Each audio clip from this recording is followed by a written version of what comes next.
Well, the topic is, are we teaching children to resist us? I mean, this is definitely not we are directly teaching or want our children to learn to resist us. We always want our children to be listening, obeying, conforming, aligning with us. And that is true with child, no baby wants to arrive resisting life. They don't want to be waking up every morning saying, today I want to fight with my parents, today I want to disconnect, today I want to become a difficult child. No child wants that either. But you see, that is part of modern day, definitely morning chaos. Now most of the schools began from today. You will see, from yesterday, you will see a lot of those tussles going on for everything. Child or any human being, even I as a parent, I as an adult, want to connect, want to trust, want to belong. But where is that getting difficult or deviated?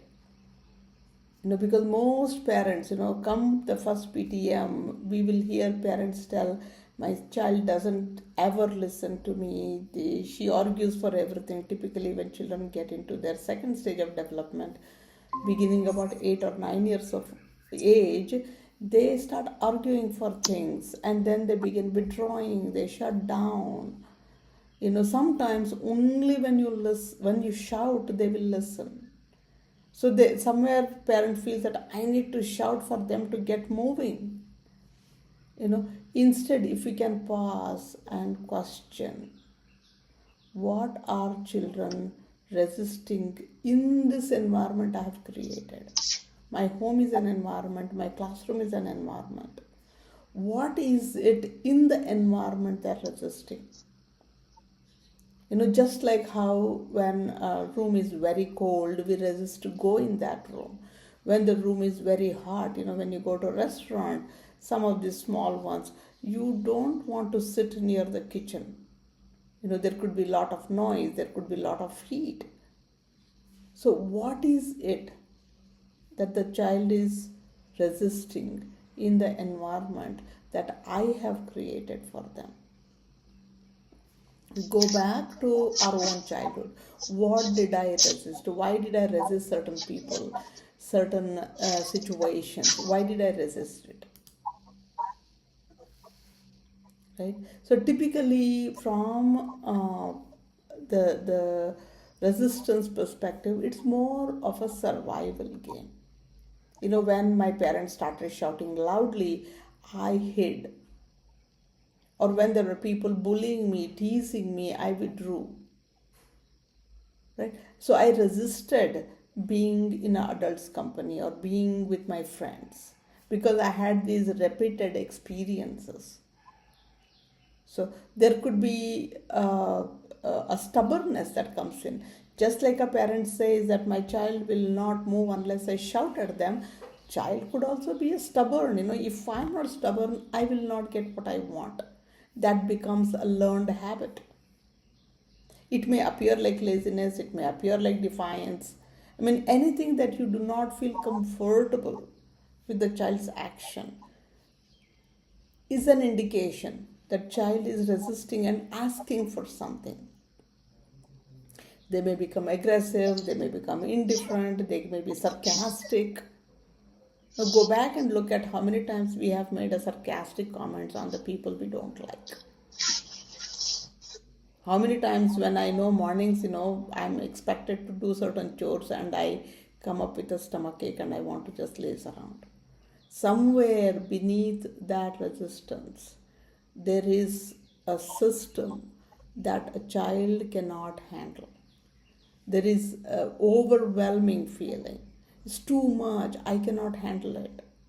I do not feel emotionally safe. There is excessive control. I do not get to do what I'm comfortable doing right now. There was a child, a family actually. The girl was very, very sensitive to how somebody ate their food. So father was used to like taking bunch of peanuts and just popping in his mouth. and making these loud sounds and chewing and swallowing and burping, and she was like extremely sensitive to that. She did not even go to restaurants because she did not like the way people ate or treated food, whatever the reason, we don't know. So the child tried to tell her parents that, I do not like you all eating a certain way. But parents were like, laugh it out. What do you mean? We all eat like this only. Everybody eats like this. But never asked what could be bothering her. It came to an extent that the girl would eat her meals, breakfast, lunch, dinner, when the family would not eat, like odd times, and she would go off in another corner of the room, sit by herself and eat. Somewhere she did not feel understood. So it appears like, okay, she's very stubborn and such a silly thing. Why is she making fuss of it? But she was resisting participating in any of the meals with anybody. She came out to friends' places for event celebration. She never ever came near the dining table or where the food was or where people were eating. And you can imagine any get together is always about food. So the child constantly felt ignored, pressure to give up what she was feeling. She was unable to express. She was probably 9 or 10 when she started expressing this. So eventually, the participation stopped. She appears alone. She's fine otherwise. She talks and she's very friendly child, whatnot. Right? So she could not defend herself anymore. She felt that nobody understood her. That's how, some incident, something that every one of us feel for certain things, we begin resisting. We hear, as a child, we hear a lot, especially with the present competition that is out there.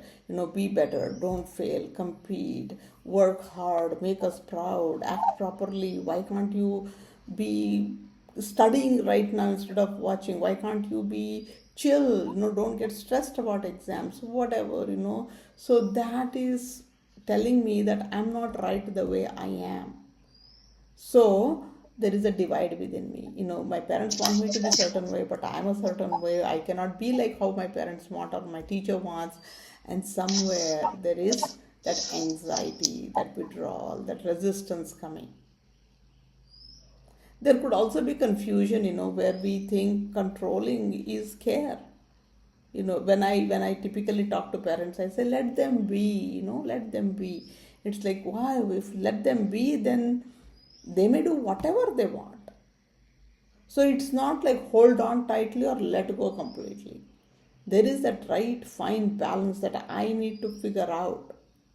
I need to observe my child, I need to observe myself and figure out what is that right balance. I don't want to be constantly instructing or monitoring. I also want to experience love. My child also wants to experience that love. That trust, that emotional connect. When we don't experience it, we begin to feel unsafe. Somewhere this excessive interference, not trusting the child, can do certain things, cannot do, it destroys the emotional intelligence. Child will say, you tell me, I will do it. In fact, I'm working with a school right now.